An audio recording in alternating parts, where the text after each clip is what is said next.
The Honourable Aussie Trump. Thank you, President. It's quite a hard act to follow with the Honourable Rosie Sahana. I congratulate the Honourable Rosie Sahana on, I think it was the first Indigenous female elected to this House, and I actually crossed paths with the Honourable Rosie Sahana when I worked at the Aboriginal Legal Service and visited her organisation, Birrumbook, in Broome, and I do know how, in the high regard in which she's held as a representative of her community. So it's somewhat of an honour to follow the Honourable Rosie Sahana. President, the greatest people in this parliament are the staff, the clerks, the very personable Grant Hitchcock, and the ever-welcoming and upbeat character that is Rob Hunter, Manager, Parliamentary Services. Aside from being able to speak to the people in here, the greatest privilege is the provision of an electorate office and electorate staff, and Nick Maher in my Bunbury office has been a complete godsend. I could not imagine anyone better able to find the parts of the bills that need to be opposed and amended, nor anyone better at identifying community issues and moral issues that need to be spoken about in here. It has also been a privilege to have an electoral allowance. Recently I was able to provide $5,000 to a fundraiser for Bunbury cricket and footy gun Glenn Deering, who has stage 4 cancer. I provided the same amount to Shining Hope, a suicide prevention charity in Bunbury. Glenn Deering will need a lot of things to turn his way as he embarks upon several treatment options. Even more important than giving money is sending our prayers to Glenn and his family, wife and children. We hope that treatment is successful and that Glenn's wife and kids find ways to cope and thrive, whatever the outcome. By contrast, Labor MPs have been caught red-handed by the Salary and Allowances Tribunal, pumping hundreds of thousands of their electoral allowance into party coffers. Oh my God, the opportunity cost of using their electoral allowance to fund their party is that worthy and possibly maybe even life-saving causes in the community miss out. Shameful, greedy and disgusting. Labor already received something like 5 or 6 million in reimbursements from the taxpayer for the recent election campaign, having doubled the taxpayer funding to themselves. Again, shameful. I note that One Nation, who won 2 seats in the last election in this House, aren't eligible for any reimbursement under the now doubled taxpayer-funded election scheme. How is that fair? With political parties, the rich get richer, and it gets harder for the minors and independents to compete. But that's what the majors want. My name change to Aussie Trump has been reported all over the world, and each time it has been reported as a protest against the legislation rammed through by the extreme left authoritarian WA Labor government. See above, where they doubled the taxpayer funding to themselves whilst remaining an unincorporated, totally unaccountable and unregulated organisation. Aussie Trump launched a worldwide protest against the harm inflicted to our democracy, our families, our kids and livelihoods, getting the message across America through the US News website, the Colorado Springs Gazette and the Times in India, as well as the UK Telegraph, has been awesome. Worldwide exposure of a truly terrible government determined to misuse its majority, often to help its own electoral chances and even fill its own coffers. Equally awesome has been that every position I've taken on behalf of electors in this place has been entirely vindicated by the passage of time. The vile abuse I've received from the government benches has merely demonstrated without exception how accurate my statements to the House have been. The more accurate the statement I make, the more savage and desperate the protestations by WA Labor. Asking for a reduction in immigration is now widely accepted, even with Prime Minister Anthony Albanese to a degree, and was something I called for in my term. Now a 2-year ban on foreign purchases of residential homes has been adopted by federal Labor. Again, something I called for. A pause on mRNA vaccines is something else I called for, and has now been acted on by several American states and is being considered by some countries in Europe. My opposition to the changes to workers' compensation have been vindicated, and the government was not honest about the implications of contractors being excluded from coverage with the new legislation, which now appears to be confirmed by the WorkCover website, with those on site as contractors no longer meeting the definition of worker. At the very least, WorkCover should be advising these contractors to get income protection cover. Voting 1 versus 30 to 29 against the Workers' Compensation Bill was one of my best moments and has totally been vindicated by time. In my view, the Honourable Matthews Winborn was not being entirely frank about the impact of these changes, and that Shadow Minister at the time, Honourable Steve Thomas, didn't understand them.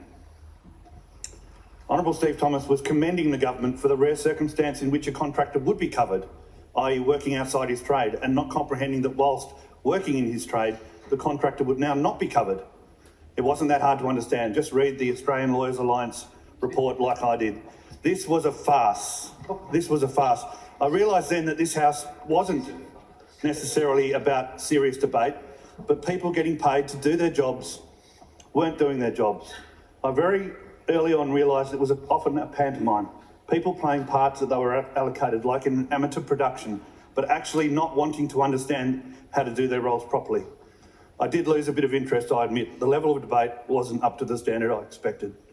I now hand over to the Honourable Neil Thompson and the Honourable Nick Garand to take over the task that I've contributed to in a small way in calling out poor performances and poor legislation rammed through by this present government. I am also delighted that Phil Scott and Rod Caddy from One Nation will be well placed to contribute to this. Likewise, Marika from the Australian Christians will add a common sense approach. I wish the opposition and the Conservatives on the crossbench the best of luck dealing with an extreme left-wing green legislative agenda. I support Conservatives because social conservatism is needed to unwind some of the leftist nonsense that has been pushed through. Common sense is now classified as conservatism relative to the leftist stuff. Anyone who says that a crossbencher in a parliament with a large majority Labor government in both houses can make a difference hasn't been in the position of being a crossbencher in a parliament with a large majority Labor government in both houses. It's really a depressing state to be in. I'm really not sure how meaningful it is to raise objections and make speeches about biased and unfair bills that have been put forward by the government in the last 2 years. It's fairly miserable, and I don't see that changing. One Nation, Australian Christians and truly conservative Liberals will have another 4 years of fairly ineffective and frustrating pain as they deal with the Labor majority in the lower house and the Labor Greens majority in the upper house. I'm not sure that that's enjoyable. The Honourable Nick Garand will continue to scrutinise legislation better than anyone ever has or will in this place, with his superior legal knowledge and parliamentary experience, but I doubt if it classifies as enjoyment. But we are lucky to have the Honourable Nick Garand and others like him who continue in a workmanlike way for their electors, because it is the only hope we have.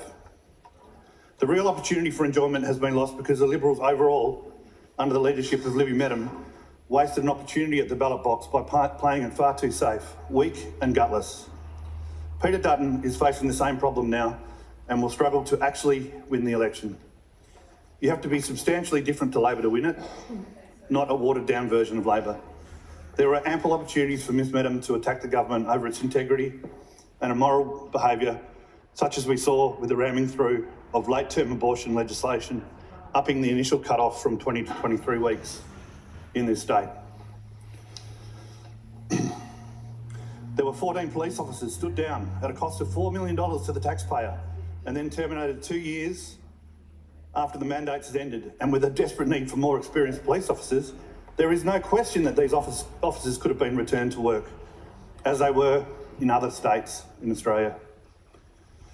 The oppressive firearm laws, which hand unprecedented powers to the police commissioner, could have been attacked far more meaningfully by the Liberals.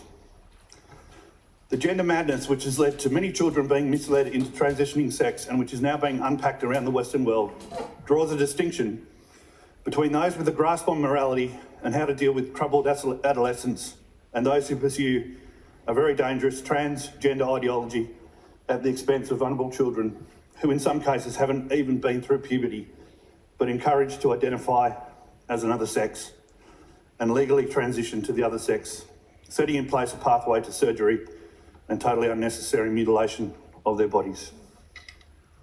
I know this because the people who have spoken to me about having lost their children, Tess, to trans cults, and so it is negligent and even malicious for the government to have rammed through a bill that facilitates this process. The bill I refer to is the Birth, Death, Marriages, Registration Amendment, Sex or Gender Change Bill 2024. Ms Mettam could have drawn a distinction as a mother and drawn on her experience as a common sense parent. Labor have been captured by unrepresentative fringe groups, mainly Rainbow Labor, that have taken over the legislative agenda, despite many Labor MPs knowing full well that sex and gender change legislation was nonsensical and harmful to our children's grasp of biological reality, but nevertheless voted for the party line. Around the world, my position has been vindicated. The recent Australian case, re Devin, D-E-V-I-N, reported in the Australian newspaper on 25th of April, the judge said, the article says, a scandalous lack of evidence for gender-affirming treatment model used in our children's hospital. There is a scandalous lack of evidence.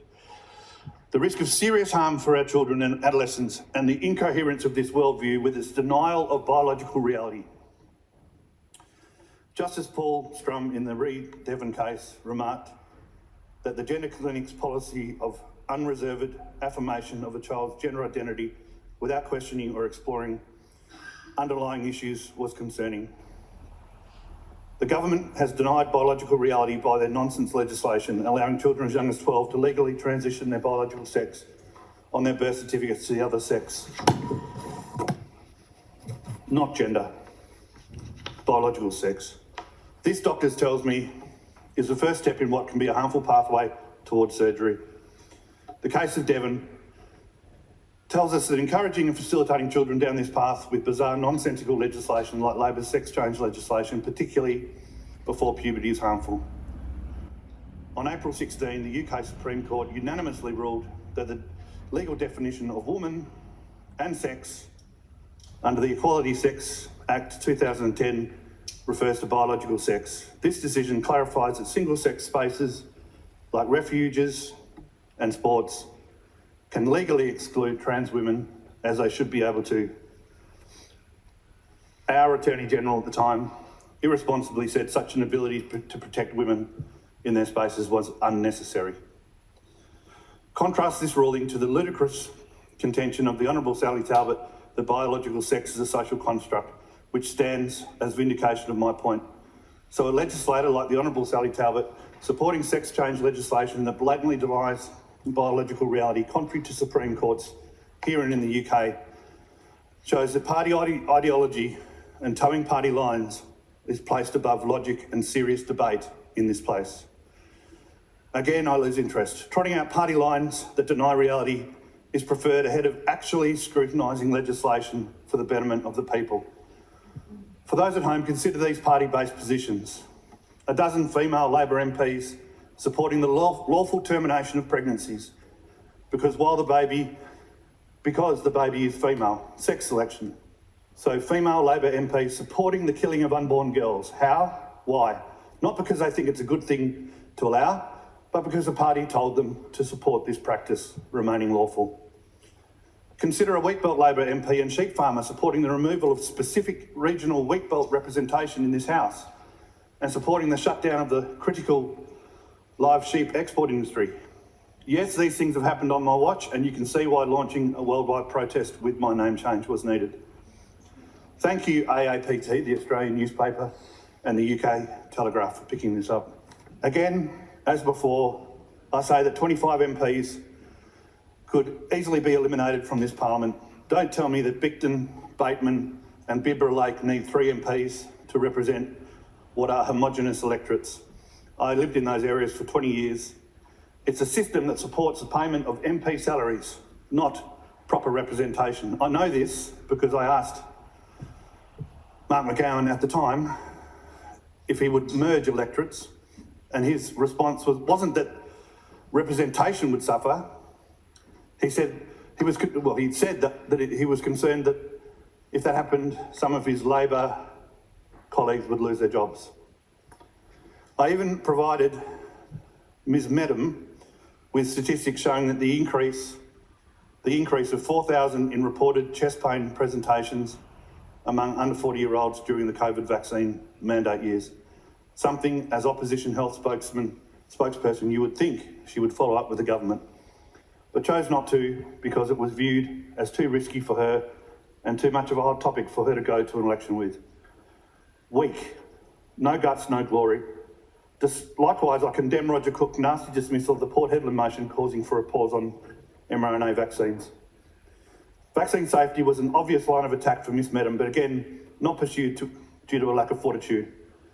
Emerging positions around the planet, including from prominent virologists and cardiologists, causing for a pause on these experimental vaccines, has not even been considered by the major parties in this state. Again, no guts. Senator Gerard Rennick and his policies are the only answer. I completed an economics degree, but traditional economics is simply sending my constituents broke. Cost of living is deliberately inflated by immigration and shutting down our natural energy sources. Drill, baby, drill, I say. Bring down energy prices for the people and small business. Anthony Albanese naively calls Gerard Rennick a cooker because Honourable Anthony Albanese seems to lack the intelligence to match Senator Rennick and Senator Rennick's extensive qualifications in tax law. Senator Rennick wants to intervene in the energy, banking, superannuation and insurance markets to ensure consumers aren't price gouged and return wealth to the people.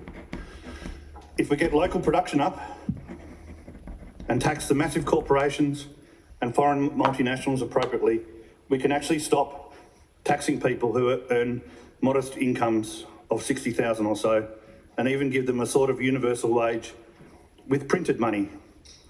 This is like a social credit system. Look it up. Look after our everyday Australians first. Tax the multinationals, which are also the donors to the major parties, properly. It's pretty simple.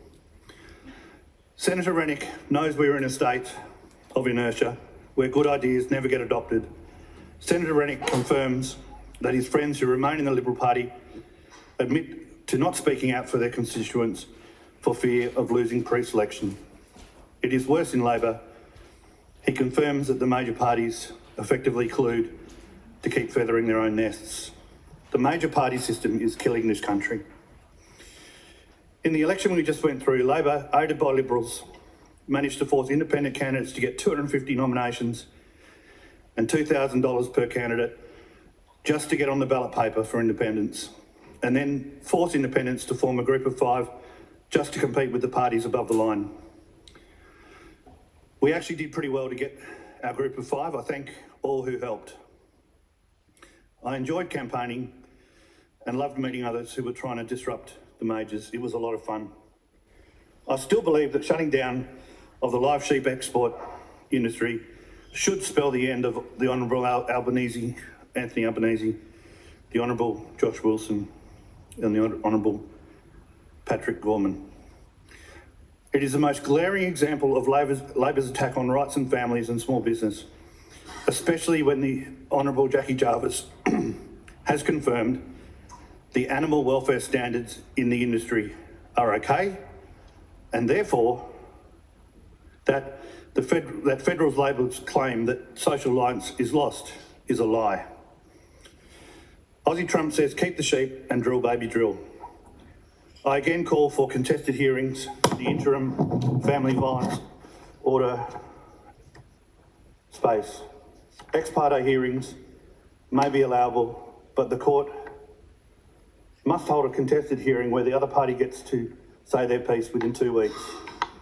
And there must not be any evictions from homes until a contested hearing has been held. In my own case, I was living in the family home and my wife had moved out and expressed a desire to get back in the house, but wanted to leave, me to leave. And it was only then that she came up with nonsense allegations of me killing a family pet and not allowing her to see her sister. Completely untrue, but enough to get the police to evict me from my house and put her in there. Of course, my wife gains ex-wife gains an advantage of having possession of a $1.1 million house and custody of our children through the misuse of the system. I know contested hearings are needed, especially when I acted as a lawyer in a case where neither party were allowed back to the home in Christmas 2022. It can't be the case that neither party be allowed to stay in the home at Christmas due to cross claims. A contested hearing would resolve this, and in a big 5-bedroom house with 2 bathrooms, a deal could have been struck to live it in separate parts of the house. Don't tell me the FVRO system isn't broken. This is evidence that it is.